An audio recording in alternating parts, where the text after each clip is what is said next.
Welcome FPL managers to the very first episode of the FPLFreshly podcast.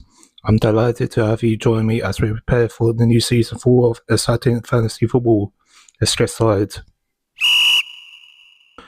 On today's show, we are diving deep into the preseason. We'll briefly touch on FPL changes and of course my highly anticipated first draft reveal. So, preseason is in full swing right now. This period is truly fascinating for FPL. We are seeing new faces join teams, players returning from injuries, and clubs trying out different tactics. It's a time for us to pay very close attention. We are looking for early clues. Which players are getting consistent minutes on the pitch? Are they playing advanced roles? How do the new transfers fit into their teams? We also want to see which teams look sharp and organised. Do they have solid defence? Are their attacks creating lots of chances? Remember, pre-season results are not everything. A big win in a friendly doesn't guarantee a strong start. Instead, focus on player fitness.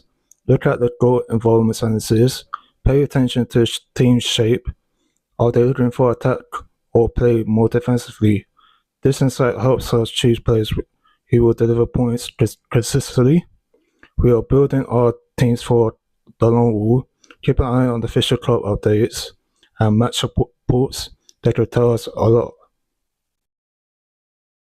Before we jump into my team, just a quick note. For FPL changes for 25-26, there are a few updates that could impact our strategies this season. Things like new defensive points and outfield players, and even 2 sets of chips. These changes are the point, and if you want to dive deeper and get all the details, I will leave our website in the description below. It's really helpful to understand them fully. Okay everyone, this is it. The moment you have been patiently waiting for, my very first draft for the new FPL season. I poured a lot of thought and research into this team. And I have a big plan for Gameweek 1. I'm going to activate my bench boost chip. This means every single player in my 15-man squad will contribute points for me on the opening week. So choosing all 15 players carefully, assuring they are likely to play the score, has been my top priority. Let's break down my team player by player. I will share my reasoning. I hope for each one. In goalkeeper, I got Robert Sanchez from Chelsea. He's priced at $5 million. His home victory against Crystal Palace feels like a strong clean sheet opportunity for a newly approved Chelsea, as they won the Club World Cup in the summer. In defence, I'm bringing in Aina from Nottingham Forest. He's priced at $5 million. As a wing back, he has that lovely attacking potential, and with Forest at home against Brentford, he could deliver both defensive returns and attacking threat, especially with those new defensive points. My defence is Kanate from Liverpool. Liverpool's home games against Bournemouth looks promising for a clean sheet, and a strong presence feels essential. Next up, we got Tarkowski from Everton. He's $5.5 million. He's reliable and ability, making a consistent points earner, and Everton away game against Leeds presents a good opportunity. Guardiola from Man City is $6 million. Playing Wolves away, he offers both defensive and potential attacking points from a top team. Midfielder, we got Wirtz from Liverpool. He's $8.5 million. His potential to explode into action for Liverpool, especially at home against Bournemouth, is something I'm really banking on. Next up, we got Morgan Rogers from Aston Villa. He's 7 million facing neutrals at home. It's tough, but his flashes of brilliance last season suggest he could be a breakout talent, and I'm keen to see him deliver early.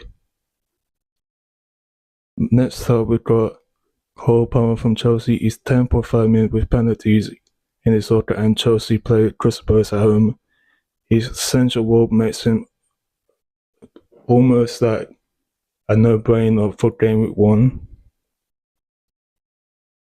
And then finally, we got Kudus from Spurs. He's 6.5 million. Spurs home fixture against Burnley could be a high-scoring affair. Kudus' dynamic play offers great potential for points if he can score minutes.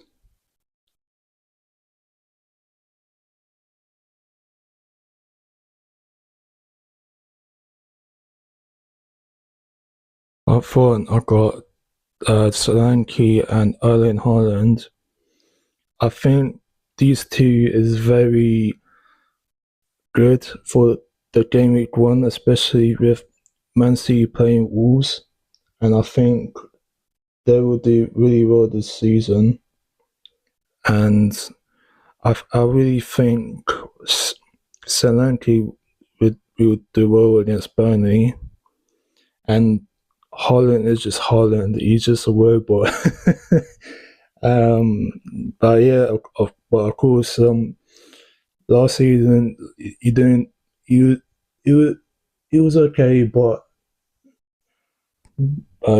hopefully this season Haaland will be back to form. And now for my point bench players who will also contribute points in game week 1. On the bench, I've got Ariella, Anderson from Forest, Van der Ven from the Spurs, and Grippy Jr. from Bournemouth. So there it is, my complete 15-player squad built with that exciting game week 1 bench boost in mind. This team truly feels strong and ready for the season ahead. Crafting this first shot is such a personal part of FPL, and I'll pour my energy into selecting players I genuinely believe will perform. It's about finding that balance of exciting potential and solid consistency. This is just beginning, and of course, teams will always evolve throughout the season. I'm eager to how the dynamics performs and how your own teams are shaping up. It's a journey we're on together. I'm happy to hear your thoughts and insights on my selections. Let's make this fantastic FPL season together. That's it for the FPLFreshly Podcast episode 1. Thank you so much for tuning in. I hope this helped you feel ready for the new season. Don't forget, if you want more details on those FPL changes, check the link in the description. Join me next time. We will dive into more FPL discussion. Until then, good luck with your teams and may your arrows be green. See you next time.